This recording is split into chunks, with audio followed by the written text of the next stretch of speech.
पंडित जी के साथ शकुंतला का पूरा परिवार हॉल में बैठा हुआ था। शकुंतला के हाथ में लड़की की फोटो थी और सभी फोटो को देख रहे थे। पंडित जी, मुझे तो लड़की पसंद है, पढ़ी लिखी गुणी संस्कारी, जैसी सोच थी बिल्कुल वैसी ही है और अपने घनश्याम भाई साहब की बेटी है। मेरी आंखों के सामने ही बड़ी हुई है, तो भला मैं इस रिश्ते को मना कैसे कर सकती हूँ। जी फिर तो ठीक है, मैं इस रिश्ते पर आगे बातचीत चलाता हूँ। अरे बातचीत क्या करना पंडित जी, परिवार को लड़की पसंद है। बिल्कुल पंडित जी, हम लड़की को जानते भी हैं और मेरे बेटे की शादी होगी तो इसी लड़की से होगी। जी फिर तो समझिए रिश्ता पक्का है। पंडित जी चले जाते हैं और वहीं अपने भैया का रिश्ता पक्का होते हुए देख पूनम बहुत खुश होती है। तभी राधिका चाय लेकर आती है। ये भैया की शादी तय हो गई। अब मेरी दूसरी भाभी आने वाली है, घर में शादी है। मैं तो अभी से ही ऑनलाइन कपड़े सेलेक्ट करने जा रही हूँ। क्यों भैया, आपको लड़की पसंद तो है ना? घर वालों को पसंद है तो समझो मुझे पसंद है। चलो अच्छा है बहू, तू भी अपने देवर की शादी की तैयारी शुरू कर दे, क्योंकि तेरी शादी के बाद तेरे ससुराल की ये पहली शादी है, तो कोई गड़बड़ नहीं होनी चाहिए। मेहमानों की लिस्ट से लेकर खाना पीना सब तुझे ही देखना है। शकुंतला अपने बेटे चंदन के लिए अपनी जान पहचान की लड़की पसंद करती है। शादी की बातचीत चलती है और शादी की तारीख मुहूर्त के अनुसार 1.5 महीने बाद रखी गई थी, जिसके चलते हॉल में सभी परिवार वालों के साथ बैठकर राधिका मेहमानों की लिस्ट में सबके नाम लिख रही थी। माँ जी, आप दुलारी बुआ को बुलाना मत भूल जाना। याद है ना मेरी शादी में उन्होंने कितना हंगामा किया था। अरे तेरी सास ने उसे सबसे आखिर में न्योता दिया था, तो बस इसीलिए थोड़ा गुस्सा गई होगी। इस बार भी उन्हें आखिरी ही मैं ही न्योता दूंगी। पहले जगह शादी की तारीख बता दी तो वो अभी आकर बैठ जाएंगी। और बहू, तू ध्यान से मेहमानों की लिस्ट बना, कोई छूट ना जाए। अपनी मामी सास का नाम जरूर लिखना। राधिका सास के बताने पर लिस्ट में नाम लिखती है। वहीं पूनम बैठकर फोन चला रही थी कि तभी डोर बेल बजती है। मैं जाकर देखती हूँ कौन आया है। जैसे ही पूनम दरवाजा खोलती है, बाहर डिलीवरी बॉय खड़ा था जो उसका पार्सल उसे देता है और पूनम भी उसे ऑनलाइन पेमेंट करके अपना सामान लेकर कमरे में चली जाती है। न जाने कौन आया था, कुछ बोलती भी नहीं है। कहाँ चली गई है लड़की? अरे बहू, तू उधर क्या देख रही है? मेहमानों की लिस्ट पर ध्यान दे। अगर कोई छूट गया तो जिंदगी भर मुझे ताने सुनने मिलेंगे कि बेटे की शादी की तो बुलाया नहीं। राधिका भी अब मेहमानों की लिस्ट तैयार करने में लग जाती है। तभी कुछ देर बाद पूनम ऑनलाइन मंगवाया गया पीले रंग का लेयर्ड फ्रॉक पहन कर आती है, जिसका नेक आगे से काफी डीप था। अरे वाह, कितनी सुंदर लग रही है मेरी फूल सी बेटी। नजर ना लगे तुझे? लेकिन मुझे थोड़ा टाइट फील हो रहा है। डिजाइन तो ठीक ही है, लेकिन नंद जी, अभी तो देवर जी की शादी में 1.5 महीना है, तो अभी से ड्रेस की तैयारी क्यों? अरे भाभी, ये 1.5 महीना यूं बीत जाएगा और आपको पता भी नहीं चलेगा। और आप भूल रही हैं, हल्दी मेहंदी संगीत बारात के लिए मुझे कपड़े सेलेक्ट करने हैं। और आपको क्या लगता है 2-4 दिन में ही मैं कपड़े सेलेक्ट कर लूंगी? बिल्कुल भी नहीं। अच्छा ऐसा है क्या? फिर आप मेरे लिए भी कपड़े सेलेक्ट कर दो। अरे अरे, बिल्कुल भी नहीं भाभी, आप अपनी ड्रेस खुद सेलेक्ट करो, क्योंकि मुझे तो ये सूट भी इतना पसंद नहीं आ रहा है। मुझे कुछ यूनिक ऑर्डर करना होगा। इतना बोलकर पूनम वहां से चली जाती है और राधिका को ये बात बुरी लगती है। ऐसा लग रहा है कि इस शादी में सिर्फ नंद जी ही शामिल होंगी। अरे, ये मेरे ससुराल की पहली शादी है। देख लेना नंद जी, मैं आपसे ज्यादा अच्छी लगूंगी। अरे बहू, कौन से ख्यालों में डूबी हुई है? तू काम पर ध्यान दे, उसे जो करना है करने दे। राधिका भी मेहमानों की लिस्ट तैयार करने के बाद अपने कमरे में जाती है और अपना फोन लेकर बैठकर उसमें ऑनलाइन ड्रेस सर्च करने लगती है। ये वाला ज्यादा अच्छा लग रहा है, लेकिन थोड़ा महंगा है। फिर ये भी ठीक है, समझ नहीं आ रहा कौन सा करूं। राधिका अपने कमरे में ड्रेस सेलेक्ट कर ही रही होती है कि तभी शकुंतला की आवाज आती है। अरे बहू, कहाँ चली गई? कार्ड में जिस किसी का नाम लिखेगा उनका नाम अपने ससुर को लिखकर दे दे, वो कार्ड छपवाने जाएंगे। राधिका भी फोन छोड़कर अपनी सास की आवाज देने पर नीचे आकर अपनी सास के कहे कामों में लग जाती है। इसी तरह जहां राधिका शादी की तैयारी में बिजी थी, वहीं पूनम अपने लिए कपड़े खरीदने में लगी हुई थी। और इस तरह लगभग 1 महीना बीत चुका था और शादी में महज 15 दिन बचे थे। फिर से सास ससुर और बहू बैठे थे और हल्दी का सामान रखा था। 5 दिन बाद हल्दी की रस्म है, सारा सामान मंगवा दिया है। ये कुछ पैसे तुम अपने पास रखो और ये पैसे कपड़ों के लिए। अरे हाँ, मैं तो भूल ही गई, खुद के कपड़े तो लाने ही हैं, बहू को भी कपड़े दिलवाने हैं। लेकिन माँ जी, मैंने तो सोचा था मैं ऑनलाइन कपड़े मंगवा लूं पूनम की तरह। मैंने देखा है पूनम ने बहुत अच्छी अच्छी ड्रेसेस मंगवाई हैं। खबरदार, जो ऐसा वैसा कपड़ा लिया तो 10 लोग घर में आएंगे और तुझे बिना सर पैर वाले कपड़े पहने देखेंगे। सर पर पल्लू नहीं, सूट पर चुन्नी नहीं, ऐसे कपड़े नहीं लेने तुझे। माँ जी, मुझे संस्कारों का अच्छे से ख्याल है, लेकिन इसके साथ साथ मुझे ऐसा कपड़ा चाहिए जो शादी में यूनिक लगे। कल घर का काम जल्दी करके दोनों सास बहू साथ चलेंगे कपड़ा लेने, ठीक है ना? राधिका अब अपने बाकी कामों में लग जाती है। वहीं दूसरी तरफ अपने कमरे में पूनम हल्दी के कपड़े फैलाकर उसका फोटो खींचकर अपनी सहेलियों को भेज रही थी और काफी खुश थी। अब अगले दिन दोनों सास बहू कपड़े खरीदने पहुंचती हैं। अरे भैया, ये शरारा मुझे बहुत पसंद आ रहा है, जरा दिखाइए तो। खबरदार, जो ये पहना तूने, अरे ना इसका बाजू है ना सर पर रखने के लिए चुन्नी, और ये क्या पैंट पहनेगी तू, और इसमें तो तेरा पेट भी दिखेगा। माँ जी, फिर तो मैं वो गाउन ले लेती हूँ, कितना प्यारा लग रहा है। इसका गला देखा है तूने? अगर इसे पहनकर तू शादी में आई तो तू नाते रिश्तेदार के सामने थू थू करवाने वाली है। ये नहीं लेना, वो नहीं लेना, ये ऐसा है वो वैसा है, आखिर मैं लूं तो क्या लूं? वहाँ अपनी बेटी को डीप गला, बिना दुपट्टा, आधे से ज्यादा पेट दिखाने वाले कपड़े पहने हुए देखकर बहुत खुश होती है, लेकिन बहू ऐसे कपड़े नहीं पहन सकती। इनकी जितनी इज्जत करती हूँ उतना ही मुझे रुलाते हैं। जहाँ एक तरफ शकुंतला अपनी बेटी को हर तरह का डिजाइनर ड्रेस पहने दे रही थी, वहीं दूसरी तरफ बहू के लिए बहुत से दायरे थे। राधिका को अब वहां कोई कपड़ा पसंद नहीं आता, इसलिए सिर्फ शकुंतला कपड़े लेकर आती है और राधिका खाली हाथ। देखो भाभी, मैंने एक और शरारा मंगवा लिया है, इसमें दुपट्टा नहीं है, और ये शरारा देखो कितना हल्का है, और मेरे ड्रेस की शॉपिंग भी पूरी हो गई। लहंगा, शरारा, गाउन सब ले लिया है मैंने। बहुत प्यारा लग रहा है ना माँ जी, बिना दुपट्टे वाला शरारा? मेरी बेटी तो किसी भी ड्रेस में राजकुमारी लगती है। राधिका भी अब अगले ही दिन अपने मायके जाती है और अपने सास की कही हुई बातों को ध्यान में रखकर शादी के फंक्शन के लिए कपड़े ले आती है। अब हल्दी वाले दिन जहां पूनम बिना चुन्नी वाला शरारा पहनती है, वहीं बहू अनारकली सूट पहनकर देवर को हल्दी लगाती है और रस्म के बाद फिर काम में लग जाती है। वहीं पूनम ढेर सारी फोटोज ले रही होती है। कब से देख रही हूँ, तेरी बेटी तो ऐसे उड़ रही है जैसे उसे बड़ों का ख्याल ही नहीं। उसे दुपट्टा रखने के लिए कह देती, देख जरा कैसे बेशर्मों की तरह फोटो लिए जा रही है अपने दोस्तों के साथ, और दूसरी तरफ बहू काम करने में लगी। उसका हाथ बटा देती तो क्या जाता। अरे दीदी, बच्ची है, शादी ब्याह में तो ऐसे ही कपड़े पहनने का मौका मिलता है, दोस्तों के साथ फोटो लेने का मौका मिलता है। हाँ हाँ, क्यों नहीं, वो तो साफ दिख रहा है कि बहू बेटी में तूने कितना अंतर कर रखा है। एक को घूंघट में रखा, दूसरे को मान मर्यादा भी नहीं सिखाया। दुलारी की बात का शकुंतला पर कोई असर नहीं पड़ता और अगले दिन मेहंदी का फंक्शन होता है, जिसकी काफी अच्छी डेकोरेशन होती है। देवर बैठकर अपने हाथों में शगुन की मेहंदी लगवा रहा था। वहीं पूनम डिजाइनर ड्रेस पहनकर डीजे पर नाच रही थी। वहीं राधिका घूंघट करके सबको चाय नाश्ता दे रही थी। उसी बीच उसकी बुआ सास पकड़कर उसे डीजे पर नाचने ले जाती है और वो नाचती भी है, पर शकुंतला उसे खींच लाएगी। इस शकुंतला और इसकी बेटी का मैं अकल ठिकाने लगा कर जाऊंगी। ऐसे ही मेहंदी का दिन भी बीत गया। वहीं बारात वाले दिन सुबह से ही पूनम कई ड्रेस बदल चुकी थी, लेकिन घर का काम कर रही राधिका पुरानी साड़ी में सभी के लिए चाय, नाश्ता, बर्तन, खाना, यहाँ तक कि मिठाइयों के डिब्बे को भी खुद बाहर से लाकर कमरे में रख रही थी। बेटा, तू बिल्कुल अपनी माँ पर गई है। तेरी माँ तुझे कुछ कहती तो नहीं है, लेकिन तू अपनी भाभी पर थोड़ा सा ध्यान दिया कर। देख बेचारी कैसे काम कर रही है। इसमें कौन सी बड़ी बात है, घर की बहू है तो काम तो करना होगा, और तू बेटी है तो तुझे कोई काम करने का हक नहीं। वो भी तो किसी की बेटी थी कभी, जैसे आज तू अपने मायके में खुश है, वो भी कभी खुश थी। पूनम दुलारी की बात काट कर वहां से चली जाती है, लेकिन जब वो देर शाम अपने कमरे में लहंगे में सज धज के जा रही होती है तो वो देखती है कि उसकी भाभी राधिका तैयार भी नहीं हुई है और वो कमरे में अब भी मिठाई के डिब्बे पैक कर रही थी। अब तक तैयार भी नहीं हुई हूँ और 1 घंटे बाद बारात भी निकल जाएगी, क्या करूँ, इतना सारा काम भी है। जब पूनम ये सुनती है तो उसे भी एहसास होता है कि उसकी बुआ उससे जो कह रही थी उसमें सच्चाई तो थी।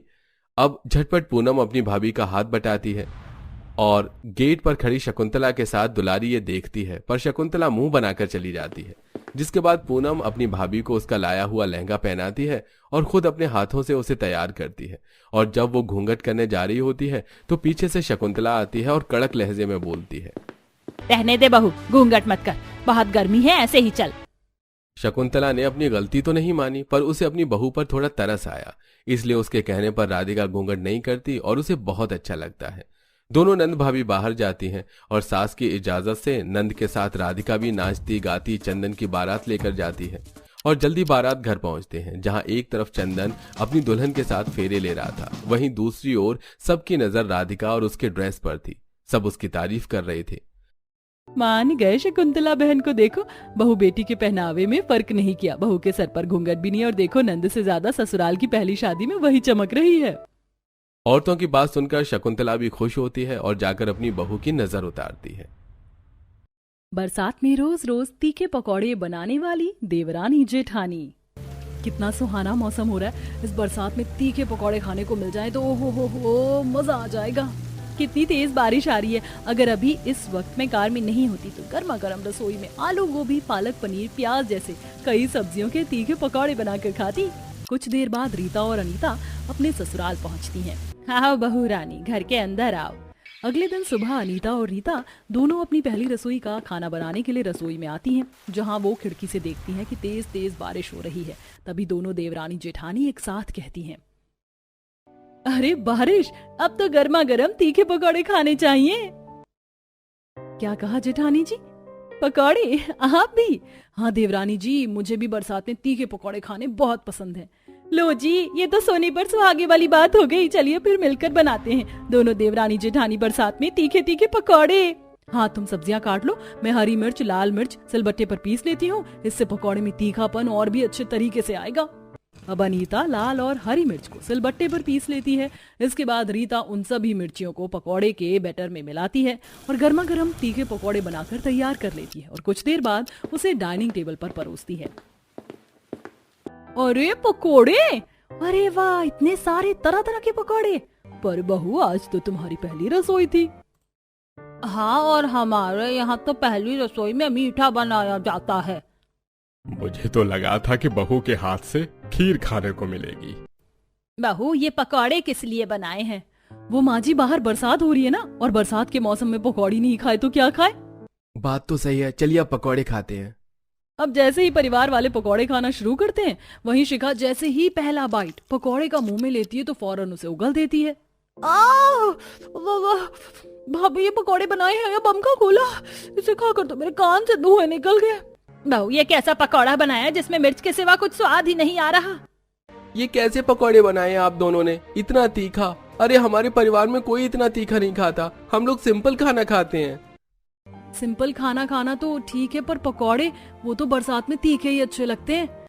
हाँ जेठानी जी, एकदम सही कहा आपने, बरसात में तो तीखे पकौड़े ही खाए जाते हैं। अब दोनों बहू का पहला दिन होता है, इसीलिए घर वाले कुछ नहीं कहते। इसी तरह अगले दिन दोनों देवरानी जेठानी शाम को छत पर कपड़े उतारने जाती हैं कि तभी आसमान में बिजली कड़कती है, चारों तरफ काले बादल आते हैं और तेज तेज बारिश होने लगती है।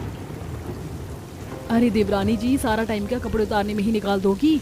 देखो क्या कितनी तेज बारिश हो रही है, चलिए फटाफट तीखे तीखे पकौड़े बनाकर खाते हैं। हाँ हाँ जेठानी जी, जल्दी चलिए। अब एक बार फिर अनीता सभी हरी मिर्च लाल मिर्च को सिलबट्टे पर पीसती है, वहीं रीता पनीर प्याज गोभी पालक जैसे कई सब्जियों को काट कर उसमें सूखी लाल मिर्च का पाउडर और अनीता का दिया हुआ हरी मिर्च लाल मिर्च का पेस्ट पकौड़े के बैटर में मिलाकर तीखे तीखे पकौड़े तलने लगती है। वहीं डाइनिंग टेबल पर बैठा सारा परिवार पकौड़े की खुशबू सूंघकर, आज फिर मुझे पकौड़े की खुशबू आ रही है, बाहर बरसात भी हो रही है। क्या कहा? बरसात? अरे कहीं आज फिर इन दोनों देवरानी जेठानी ने बरसात में अपने तीखे तीखे पकौड़े न बना दिए हों। अरे नहीं, रोज रोज तीखे पकौड़े कौन खाता है, आज कुछ और बना होगा। तभी सामने से अनीता और रीता अपने हाथ से सभी को गर्मा गर्म पकौड़े परोसती हैं। आज फिर से पकौड़े? जी, बरसात हो रही थी ना, तो सोचा पकौड़े ही बना ले। अब एक बार फिर पूरा परिवार दोनों बहू के हाथ के तीखे पकौड़े खाने शुरू करते हैं। तभी उनका माथा नाक गाल सब लाल पड़ जाता है और कानों से धुआं निकलने लगता है। हाय हाय दैया, जानकी तेरी इन दोनों बहू ने तो आज फिर पकौड़ों में ठोक ठोक कर रगड़ रगड़ कर मिर्ची डाला हुआ है, इसे खाकर तो मेरे पेट के पुर्जे पुर्जे हिल गए। बहू, तुम्हारे हाथ के ये रोज रोज तीखे पकौड़े खाकर तो मेरा पेट गैस का गोदाम बन गया है, किसी दिन फट जाएगा। हमसे नहीं खाए जाएंगे ये तीखे पकौड़े, तुम ही खाओ। अब सभी लोग भड़क कर डाइनिंग टेबल से उठकर चले जाते हैं। तभी दोनों देवरानी जेठानी पकौड़े को खाती हुई, जेठानी जी कहाँ तीखे हैं पकौड़े, मुझे तो लगता है इसमें अभी और मिर्ची की कमी है। हाँ सही कह रही हो देवरानी जी, मुझे भी ये कुछ खास तीखा नहीं लग रहा है, कल से मिर्ची की पूरी बरनी ही बेसन में लपेट देंगे। अब ऐसे ही बरसात में दोनों देवरानी जेठानी रोज रोज तीखे पकौड़े बनाती थी, जिसे खा खा के पूरा परिवार परेशान हो गया था।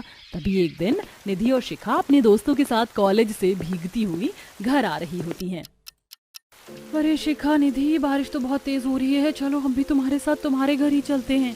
हाँ सही कहा, इसी बहाने शिखा और निधि की आई दोनों नई भाभी के हाथ से बरसात में गर्मा गर्म पकौड़े भी खा लेंगे। क्या मेरे पकौड़े? हाँ क्या हुआ, घबरा क्यों गई? खिलाना नहीं चाहती हो क्या? मैं तो खिलाना चाहती हूँ, पर डर इस बात का कि तुम खा पाओगी कि नहीं। क्यों नहीं, चलो मेरे घर चलो। अब सुप्रिया और दीपिका को लेकर शिखा निधि घर पहुंचती हैं कि तभी निधि और शिखा के बोलने से पहले ही अनीता और रीता गर्मा गर्म पकौड़े उनके कमरे में लेकर आती हैं। अरे वाह, तुम्हारी भाभी ने तो गर्मा गर्म पकौड़े बना भी दिए। चलो अब तुम सब बरसात में गर्मा गर्म पकौड़े का स्वाद लो, हम दोनों देवरानी जेठानी चलती हैं। अब जैसे ही सुप्रिया और दीपिका पकौड़ों को खाना शुरू करती, उनके कान से धुआं निकलने लगता है। पानी, पानी। शिखा, तेरी भाभी ने कैसे पकौड़े बनाए हैं जिसमें सिर्फ हरी और लाल मिर्च का ही स्वाद आ रहा है? अरे निधि, अगर तेरी भाभी को पकौड़े खिलाने का मन नहीं तो पहले ही बोल देती। हमें इस तरह मिर्ची वाले पकौड़े खिलाने की क्या जरूरत थी? चल सुप्रिया, बाहर जाकर ठंडी ठंडी कोल्ड ड्रिंक पीते हैं। इसी तरह रात को सुमन और योगेश बारिश में भीगते हुए ऑफिस से घर आ रहे थे। योगेश भैया, बारिश बहुत अच्छी हो रही है, चिकन शॉप से थोड़ी चिकन खरीद लेता हूँ, चिकन के पकौड़े बनाकर खाएंगे, मजा आएगा। हाँ, और आज तो मैं पहले ही अनीता को बोल दूंगा कि पकौड़े तीखे नहीं बनने चाहिए। अब योगेश सुमन चिकन शॉप से चिकन खरीद के घर आते हैं। अनीता, बाहर तेज बारिश हो रही है, तुम गर्मा गर्म चिकन के पकौड़े बना दो। बहू पकौड़े बनाती है तो बना, पर ये तीखे नहीं बनने चाहिए। हाँ ठीक है। दोनों देवरानी जेठानी रसोई में आकर, जेठानी जी क्या सच में पकौड़े तीखे नहीं बनाओगी? देवरानी जी, आपको लगता है कि हम रोज रोज तीखे पकौड़े खाने वाली देवरानी जेठानी इस चिकन का फीका पकौड़ा बनाएंगी? अब दोनों देवरानी जेठानी ससुराल वालों के इतना समझाने के बाद भी चिकन पकौड़े में भी भर भर के मिर्च डालती हैं और कुछ डाइनिंग टेबल पर परोसती हैं। योगेश बड़े ही शौक से चिकन पकौड़ा उठाकर खाता है कि तभी पीछे पैन से उसे तेज खांसी होने लगती है। पानी पानी पानी। बेटा, तू ठीक तो है ना? इतना समझाने के बाद भी तुम लोगों ने इतने तीखे पकौड़े बनाए हैं? नहीं तो, हमने तो बहुत कम मिर्ची डाला था। क्यों जेठानी जी? हाँ, डाला तो कम था, शायद आपके मुंह में छाले आ गए होंगे, इसीलिए आपको ये तीखा लग रहा है। भाभी, पकौड़े पूरे परिवार को तीखे लग रहे तो क्या सबके मुंह में एक साथ छाले आ गए? अब पूरा परिवार रोज रोज अपनी दोनों बहू के तीखे पकौड़े को खा खा कर परेशान हो गए थे। तभी एक दिन बरसात में भीगती हुई छाता लेकर सरला जानकी के घर आती है।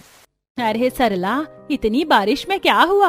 अरे कुछ नहीं, मैं तुझे ये बताने आई थी कि हमारी सोसाइटी में सभी बहू का तीखे खाने का कॉन्सर्ट हो रहा है और जिनकी बहू जीतेंगी उन्हें पूरे 10,000 रुपए मिलेंगे। तभी ये बातें सुनकर अनीता और ऋतु, क्या 10,000? माँ जी, हम भी कॉन्सर्ट में हिस्सा लेंगे। देवरानी जी सोचिए, 10,000 आप जीतेंगी, 10,000 में पूरे 20,000 रुपए मिलेंगे हमें।